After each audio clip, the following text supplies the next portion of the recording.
जय गुरु जी। शुक्राना गुरु जी, अनंतम अनंतम शुक्राना। संगत जी, शिव संबंधी तत्व ज्ञान का वर्णन तथा उसकी महिमा, कोटि रुद्र संहिता का महात्म एवं उपसंहार। संगत जी, आप और हम सब सुन रहे हैं शिव महापुराण, जिसमें आज कोटि रुद्र संहिता का अंतिम अध्याय है। आप सभी बड़े ही प्रेम, बड़े भक्ति भाव पूर्वक शिव महापुराण के कथा श्रवण करते हैं। आप सभी को कोटि कोटि धन्यवाद। सभी संगत परिवार के साथ शेयर कीजिएगा। शिव महापुराण कथा अमृत कथा है। गुरु जी ने हर बार कहा है शिव महापुराण अमृत है, संजीवनी बूटी है। संगत जी, चलिए शुरू करते हैं अब गुरु मंत्र के साथ। ओम नमः शिवाय, शिवजी सदा सहाय। ओम नमः शिवाय, गुरु जी सदा सहाय।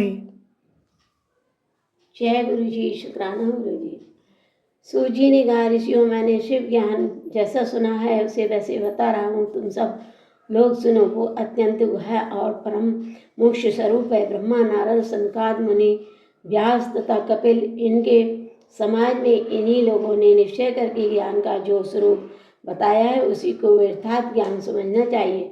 संपूर्ण जगत शिवमय है। यह ज्ञान सदा अनुशीलन करने योग्य है। सर्वज्ञ विद्वान को एक निश्चित रूप से जानना चाहिए कि शिव सर्वमय है। ब्रह्मा से लेकर तृण पर्यंत जो कुछ जगत दिखाई देता है वो सब शिव ही है। वे महादेव जी ही शिव कहलाते हैं। जब उनकी इच्छा होती है तब वे इस जगत की रचना करते हैं। वे ही सबको जानते हैं, उनको कोई नहीं जानता। वे इस जगत की रचना करके स्वयं इसके भीतर प्रविष्ट होकर भी इससे दूर हैं। वास्तव में उनका इसमें प्रवेश नहीं हुआ है, क्योंकि वे निर्लिप्त सच्चिदानंद स्वरूप हैं। जैसे सूर्य आदि ज्योतियों का जल में प्रतिबिंब पड़ता है, वास्तव में जल के भीतर उनका प्रवेश नहीं होता, उसी प्रकार साक्षात शिव के विषय में समझना चाहिए।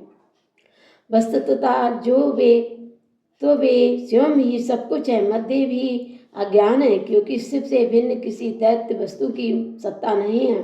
संपूर्ण दर्शनों में मतभेद ही दिखाया जाता है, परंतु वेदांती नित्य अद्वैत तत्व का वर्णन करते हैं। जीव परमात्मा शिव का ही अंश है, परंतु अविद्या से मोहित होकर अवश्य हो रहा है और अपने को शिव से भिन्न समझता है। अविद्या से मुक्त होने पर वो शिव ही हो जाता है। शिव सबको व्याप्त करके स्थित है और संपूर्ण जंतुओं में व्यापक है। वे जड़ और चेतन सबके ईश्वर होकर शिव ही सबका कल्याण करते हैं। जो विद्वान पुरुष वेदांत मार्ग का आश्रय ले उनके साक्षात्कार के लिए साधना करता है, उसे वो साक्षात्कार रूप फल अवश्य प्राप्त होता है।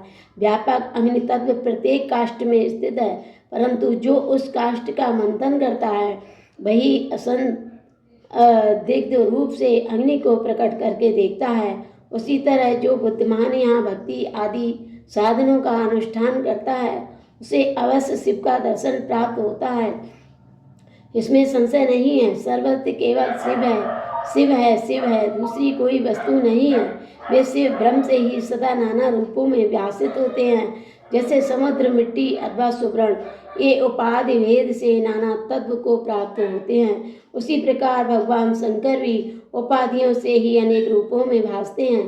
कार्य और कारण में वास्तविक भेद नहीं होता, केवल भ्रम से भरी हुई बुद्धि के द्वारा ही उसमें भेद की प्रतीति होती है। भ्रम दूर होते ही भेद बुद्धि का नाश हो जाता है। जब बीज से अंकुर उत्पन्न होता है तब वो नाना तत्व को प्रकट करता है, फिर अंत में वो बीज रूप में ही स्थित होता है और अंकुर नष्ट हो जाता है। ज्ञानी बीज रूप में ही स्थित है और नाना प्रकार के विकार अंकुर रूप हैं। उन विकार स्वरूप अंकुरों की निवृत्ति हो जाने पर पुरुष फिर ज्ञानी रूप में ही स्थित होता है। इसमें अन्यथा विचार नहीं करना चाहिए। सब कुछ शिव है और शिव ही सब कुछ है। शिव तथा संपूर्ण जगत में कोई भेद नहीं है। फिर क्यों कोई अनेकता देखता है और क्यों एकता ढूंढता है। जैसे एक ही सूर्य, नमक, ज्योति, जल आदि उपाधियों में विशेष रूप से नाना प्रकार की दिखाई देती है, उसी प्रकार शिव भी है। जैसे आकाश सर्वस्त्र व्याकर होकर भी स्पर्श आदि बंधन में नहीं आता, उसी प्रकार व्यापक शिव भी कहीं नहीं बंधते। अहंकार से युक्त होने के कारण शिव का अंश जीव कहलाता है उस अहंकार से मुक्त होने पर वो साक्षात शिव ही है। कर्मों के भोग में लिप्त होने के कारण जीव तुच्छ है और निर्लिप्त होने के कारण शिव महान है। जैसे एक ही सुवर्ण आदि चांदी आदि से मिल जाने पर कम कीमत हो जाता है, उसी प्रकार अहंकार युक्त जीव अपना महत्व खो बैठता है। जैसे क्षार आदि से शुद्ध किया हुआ उत्तम सुवर्ण आदि पूर्ववत बहुमूल्य हो जाता है, उसी प्रकार संस्कार विशेष से शुद्ध होकर जीव भी शुद्ध हो जाता है। पहले सद्गुरु को पाकर भक्ति भाव से युक्त हो शिव बुद्धि से उनका पूजन और स्मरण आदि करे। गुरु में शिव बुद्धि करने से सारे पाप आदि मल शरीर से निकल जाते हैं। उस समय अज्ञान नष्ट हो जाता है और मनुष्य ज्ञानवान हो जाता है। उस अवस्था में अहंकार मुक्त निर्मल बुद्धि वाला जीव भगवान शंकर के प्रसाद से पुनः शिव रूप हो जाता है। जैसे दर्पण में अपना रूप दिखाई देता है, उसी तरह उसे सर्वशंभु का साक्षात्कार होने लगता है। वही जीवन मुक्त कहलाता है। शरीर गिर जाने पर वो जीवन मुक्त ज्ञानी शिव में मिल जाता है।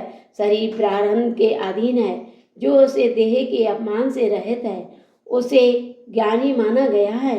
जो शिव वस्तु को पाकर हर्ष से खिल उठता है, नहीं उठता, अशुभ को पाकर क्रोध या शोक नहीं करता तथा सुख दुख आदि सभी द्वंद्वों में समभाव रखता है, वो ज्ञानवान कहलाता है।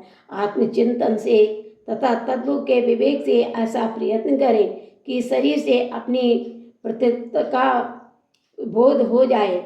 मुक्ति की इच्छा रखने वाला पुरुष शरीर एवं उसके अभिमान को त्याग कर अहंकार शून्य एवं मुक्त सदाशिव में विलीन हो जाता है। अध्यात्म चिंतन एवं भगवान शिव की भक्ति एक ज्ञान के मूल कारण है। भक्ति से साधन विषय प्रेम की उपाधि उपलब्धि बताई गई है। प्रेम से श्रवण होता है, श्रवण से सत्संग प्राप्त होता है और सत्संग से ज्ञानी गुरु की उपलब्धि होती है। गुरु की कृपा से ज्ञान प्राप्त हो जाने पर मनुष्य निश्चय ही मुक्त हो जाता है। इसलिए जो समझदार है उसे सदा शंभु का ही भजन करना चाहिए।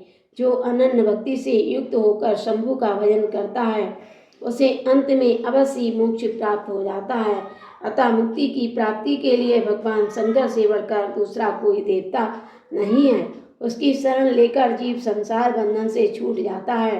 ब्राह्मणों, इस प्रकार वहाँ पधारे हुए ऋषियों ने परात्पर निश्चय करके जो ये ज्ञान की बात बताई है उसे अपनी बुद्धि के द्वारा प्रयत्नपूर्वक धारणा करना चाहिए। मुनि स्रोत, तुमने जो कुछ पूछा था वो सब मैंने तुम्हें बता दिया। इसे तुम्हें प्रयत्नपूर्वक गुप्त रखना चाहिए। बताओ अब और क्या सुनना चाहते हो। ऋषि बोले, व्यास, आपको नमस्कार है, आप धन्य हैं, शिव भक्तों में श्रेष्ठ हैं।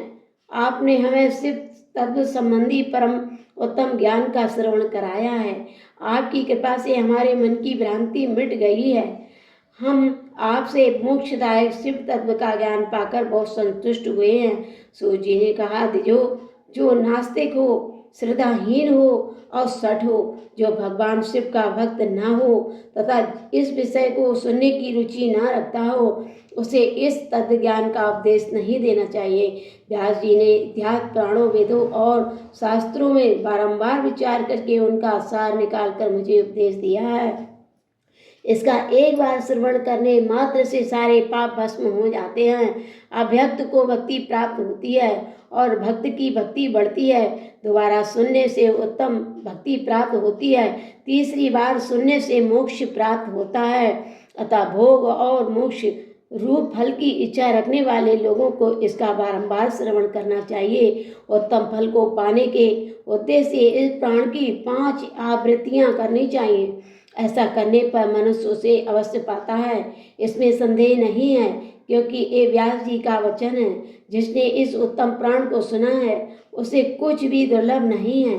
ये शिव विज्ञान भगवान शंकर को अत्यंत प्रिय है। ये भोग और मोक्ष देने वाला तथा शिव भक्ति को बढ़ाने वाला है। इस प्रकार मैंने शिव प्राण की एक चौथी आनंददायिनी तथा परम पूर्णमयी सहनता कही है, जो कोटि रुद्र सहनता के नाम से विख्यात है।